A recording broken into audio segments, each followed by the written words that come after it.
معرفی 5 فیلم تاریخ سینمای جهان با موضوع ترور رهبران سیاسی دنیا.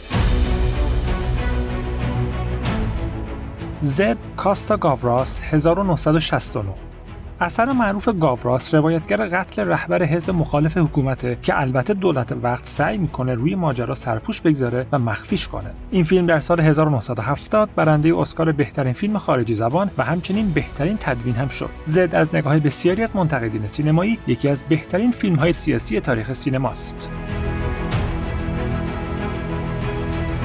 JFK الیور استون 1991. الیور استون در این فیلم ماجرای قتل جان اف کندی رئیس جمهور آمریکا در اوایل دهه 60 میلادی و تحقیق بر روی این پرونده رو روایت میکنه. JFK در مراسم اسکار سال 1992 برنده اسکار بهترین تدوین و همچنین بهترین تصویربرداری شد. این فیلم چنان بر فضای سیاسی ایالات متحده تاثیر گذاشت که باعث شد کنگره این کشور اسناد محرمانه مربوط به قتل کندی رو در دسترس عموم قرار بده.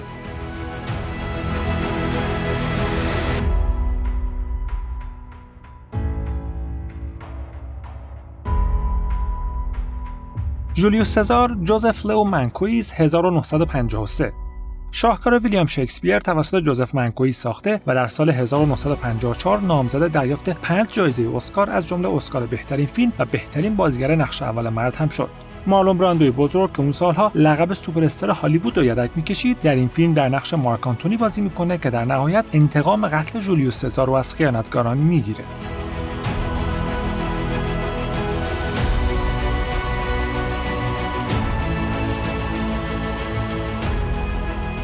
والکری برایان سینگر 2008. 20 جولای 1944 میلادی یک کودتا علیه حکومت آلمان نازی و به قصد ترور آدولف هیتلر شکل میگیره که البته نافرجام میمونه و در نهایت منجر به دستگیری 700 و اعدام 200 نفر میشه. فیلم والکری این ماجرای تاریخی رو روایت و تام کروز در این فیلم نقش رهبر این کودتا را ایفا میکنه.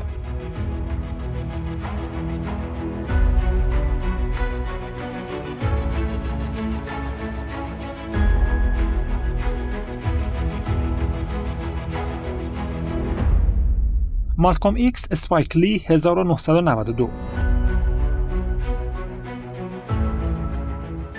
فیلم اسپایک لی درباره مالکوم لیتل ملقب به مالکوم ایکس که رئیس جنبش حقوق مدنی آمریکا بود و در سال 1965 در زمان سخنرانی ترور شد. دنزل واشنگتن نقش مالکوم رو بازی کرده و نامزد دریافت اسکار بهترین بازیگر نقش اول مرد هم شده. فیلم از نگاه مارتین اسکورسیزی کارگردان برجسته هالیوود و همچنین راجر ایبرت منتقد سرشناس سینمای جهان جزو 10 فیلم برتر دهه 90 میلادی محسوب میشه.